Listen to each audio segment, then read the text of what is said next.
नमस्कार दोस्तों, मैं राहुल तोमर स्वागत करता हूं आपके अपने चैनल में। अगर आप इस चैनल पर नए हैं, सबसे पहले तो चैनल को सब्सक्राइब कर लो और वीडियो को लाइक कर लो। आज हम इस वीडियो में डिस्कस करेंगे कि एसएससी एमटीएस की आंसर की कब तक आ सकती है और ये हम आपको बताएंगे। ये जो हमारे 2025 के एग्ज़ाम्स हुए उनकी आंसर की कब तक आई उसके बिहाफ पर बताएंगे, क्योंकि डिपेंड करता है वेंडर टू वेंडर। क्योंकि टीसीएस का आंसर की का समय कुछ अलग होता था, अभी एडिक्यूटी का अलग है। तो इस तरीके से हम डिस्कस करेंगे कि आखिर एसएससी एमटीएस 2025 का एग्ज़ाम जो कि 2026 में जाके अभी फरवरी में हुआ है, इसकी आंसर की कब तक आ सकती है, जिसका कि सारे के सारे बच्चे बड़ा ही बेसब्री से इंतज़ार कर रहे हैं और इंतज़ार करना भी चाहिए। लेकिन यहाँ पे उससे पहले एक चीज़ बताना चाहूँगा। बहुत से बच्चे बोल रहे हैं कि मेरे रॉ मार्क्स 105 बने हैं, 110 बने हैं, 120 बने हैं, क्या मेरा सिलेक्शन हो जाएगा? और भी जो मैंने वीडियोज़ डाली हैं, तो मैं बताना चाहूँगा, मैं डिमोटिवेट नहीं करना चाहता, लेकिन फिर भी क्योंकि एडुकेटी ने इस बार बहुत सारे ऐसे नए-नए कॉन्सेप्ट्स लाई, नए-नए तरीके के सवाल पूछे, क्वेश्चन पूछे, जिसमें गलती होना के बहुत ज़्यादा चांसेस हैं। तो आप ऐसे प्रेडिक्ट कर ही नहीं सकते कि आपके 110 बन गए। पता चला जब आंसर की आई तो 100 ही नंबर निकले आपके। तो ये तो आंसर की आने पर ही पता चलेगा, ये रो स्कोर कि आपका कितना बन रहा है। मुझे नहीं लगता कि किसी का भी 120-30, 130-30, 35-35 भी बोल रहे हैं बहुत से लोग। तो भाई अगर इजी शिफ्ट होगी, इन केस अगर हुआ भी तो वो माइनस हो जाएंगे। और बाकी ये सब बोलना तो अभी बेफिजूल की बातें हैं। बात करते हैं आंसर की आएगी कब तक।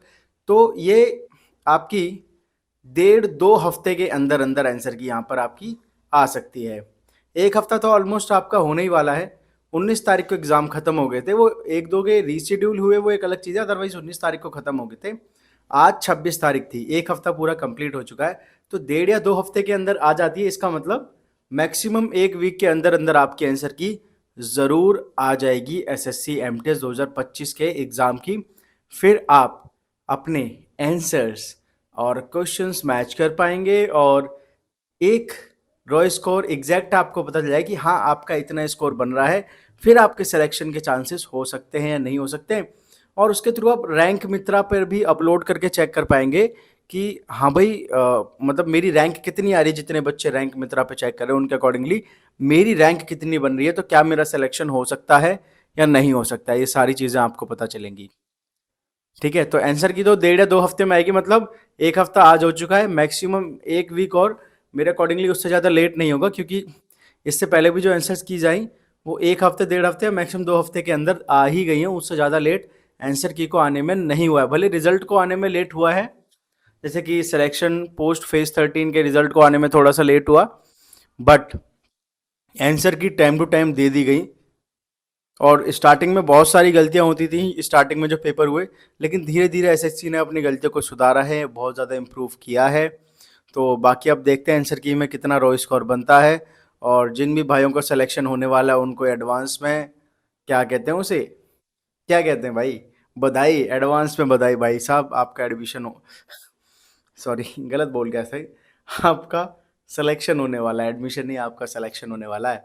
और दूसरी चीज़, जिन भाइयों और बहनों का मे बी नहीं अगर होगा, क्योंकि सिंपल सी बात है, ये तो देखो फिक्स है कि सिलेक्शन नहीं होगा।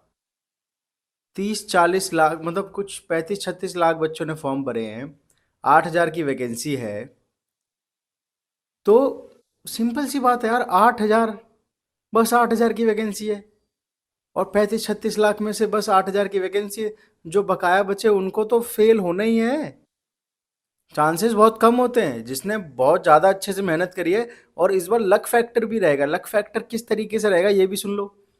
लक फैक्टर ऐसे रहेगा, क्योंकि किसी क्वेश्चन में, मतलब किसी शिफ्ट में किसी बच्चे ने दिन रात मेहनत करके स्टैटिक जीके पढ़ी, करंट अफेयर पढ़ा, बिल्कुल नहीं आया। किसी में भर भर के स्टैटिक के 5-5, 6-6, 7-7 क्वेश्चन आ गए।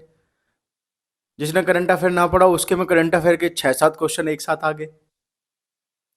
तो मतलब भाई, तो ये लक फैक्टर भी है। जिसने जो पढ़ा उसकी शिफ्ट में वो सारी चीज़ें अगर आ गई तो उसने ज़्यादा कर दिया। और जिसने तुक्के भी मारे, मान लो कोई किसी ने 10 करे, 12 करे क्वेश्चन जीएस में, इंग्लिश में तो मोस्टली लोगों ने ठीक ठाक ही किए हैं, लेकिन उसमें भी गलतियां जाएंगी। क्योंकि इस बार इंग्लिश के भी सारे के सारे वर्ड्स, सारी की सारी स्पेलिंग्स प्रीवियस ईयर से रिलेटेड नहीं थी, सारी अलग थी, सारी अलग थी। स्पेलिंग भी सब अजीब थी। ऐसा नहीं कि आपने ब्लैक बुक रट ली तो आप जाके पास हो जाओगे। अगर आपने एसएससी सीजीएल के, एसएससी सीएचएसएल के और दिल्ली पुलिस के एक्टिव पैसिव नरेशन सॉल्व किए हों तो आपको समझ में आया होगा कि बहुत सी जगह ऐसा नया लॉजिक भी लगाया गया है जो कि टीसीएस पैटर्न पर नहीं था, जो कि नॉर्मल ग्रामर पैटर्न पर नहीं होता, अलग से इन्होंने लगाया है। तो बाकी आंसर की में आपको अपना रॉ स्कोर पता चलने वाला है। जिनका सिलेक्शन होगा उनको एडवांस में बेस्ट ऑफ लक और बहुत सारी बधाइयाँ। जिनका नहीं होगा तो भाई निराश नहीं होना, एक गवर्नमेंट जॉब भी कुछ नहीं होता है। बाकी मेहनत करते रहो, साइड बाय साइड अपनी कोई स्किल भी बिल्ड करते रहो। अगर आपका बैकग्राउंड तगड़ा है, तगड़ा मीन्स मतलब अगर कोई सपोर्ट करने वाला है, पेरेंट्स की अच्छी खासी अर्निंग है, कोई गवर्नमेंट जॉब में है, बिजनेस में है, या किसी प्राइवेट जॉब से भी अगर मतलब अच्छी खासी इनकम आती है तो आप दो, समय समय दो यार। लेकिन मेरा कहना यह है कि अगर आपको 1 साल हो चुका है, 2 साल हो चुके, 3 साल हो चुके हैं, तो ऐसा नहीं कि मेहनत करना एकदम से छोड़ दो। साइड बाय साइड कोई स्किल भी डेवलप करो और वो भी करते रहो, क्योंकि जिस चीज में आपने 1.5 2 साल 3 साल दिए हैं उस मेहनत को बेकार मत जाने दो, सिलेक्शन लेने के बाद ही छोड़ना है। लेकिन खुदा ना खास्ता आपका लक काम नहीं किया या कुछ भी नहीं हुआ या अटेम्प्ट खत्म हो गई या एज खत्म हो गई, तो जिस समय आप निकलोगे आपके पास कोई स्किल्स नहीं होगी, आपको कोई 10-15 हज़ार की भी नौकरी नहीं देगा मार्केट में। इतना ज़्यादा कंपटीशन है, इतनी ज़्यादा बेरोजगारी हो रखी है। तो अगर आपके अटेम्प्ट्स बहुत ज़्यादा हो चुके हैं, बैकग्राउंड अच्छा नहीं है, तो साइड बाय साइड स्किल भी डेवलप करो, ये मैं आपको सजेस्ट करना चाहूँगा। बाकी एग्जाम के लिए मेहनत कर रहे हो, मेहनत करते रहो, छोड़ना मत, अटेम्प्ट देते रहो, जितने अटेम्प्ट मिलें, जितने पेपर मिलें, सब में अटेम्प्ट देते रहो, पढ़ाई करिए, उसे व्यर्थ मत जाने दो। सिलेक्शन हो जाएगा, बहुत ही अच्छी बात है, होना भी चाहिए भाई अगर अच्छे से दिल लगा के मेहनत कर रहे हो।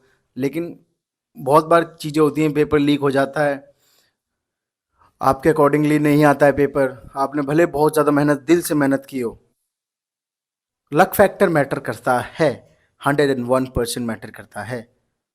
मेहनत तो मैटर करती है लेकिन लक फैक्टर भी मैटर करता है यहाँ पर। बाकी माफ़ी चाहूँगा, आंसर की के बारे में वीडियो बनानी थी और आपको ये सारी चीज़ें मैं बताने लगा।